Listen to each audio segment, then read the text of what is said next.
চাঞ্চল্যকর তথ্য ফাঁস করলেন এডওয়ার্ড স্নোডেন।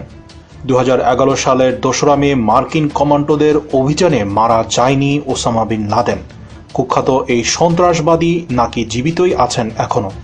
শুধু তাই নয়, লাদেনের জীবন ধারণের জন্য নিয়মিত মাসোহারা দিচ্ছে মার্কিন যুক্তরাষ্ট্র। এই বিষয়ে স্নোডেনের কাছে প্রমাণও রয়েছে বলে তিনি দাবি করেন। রোববার মস্কোর একটি সংবাদপত্রকে দেওয়া এক সাক্ষাৎকারে এই দাবি করেন রাশিয়ার রাজনৈতিক আশ্রয় পাওয়া স্নোডেন। তিনি বলেছেন, বর্তমানে মার্কিন যুক্তরাষ্ট্রের অন্তর্ভুক্ত কোনো একটি দ্বীপে সপরিবারে আত্মগোপন করে আছেন লাদেন। তাকে পাহারা দিচ্ছে মার্কিন গুপ্তচর সংস্থা CIA। পাশাপাশি প্রতি মাসে তার অ্যাকাউন্টে টাকা দিচ্ছে গুপ্তচর সংস্থাটি। স্নোডেন বলেছেন, আমার কাছে প্রমাণ আছে। সরকার সরাসরি টাকা দেয় না। প্রতি মাসে ব্যবসায়ী ও কিছু সংস্থার মাধ্যমে লাদেনের অ্যাকাউন্টে টাকা পাঠানো হয়। এখন সে ঠিক কোথায় আছে সেটা সঠিকভাবে বলতে পারবো না, তবে CIAর তত্ত্বাবধানে 2013 সাল পর্যন্ত বাহামা দ্বীপপুঞ্জে ছিল এই সন্ত্রাসবাদী।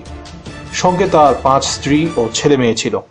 2011 সাল থেকে স্নোডেন মার্কিন কেন্দ্রীয় গোয়েন্দা সংস্থা CIA ও জাতীয় নিরাপত্তা সংস্থা NSA-র সঙ্গে কাজ করতেন। এই তরুণ NSA-র গোয়েন্দা নজরদারি কর্মসূচির বেআইনি কার্যকলাপ ধরে ফেলেন এবং সংগ্রহ করে ফেলেন NSA-র বিপুল পরিমাণ তথ্য। সেই খবর ফাঁস হতেই হইচই পড়ে যায়। অবশেষে আমেরিকা ছেড়ে হংকংয়ে পালিয়ে যান স্নোডেন।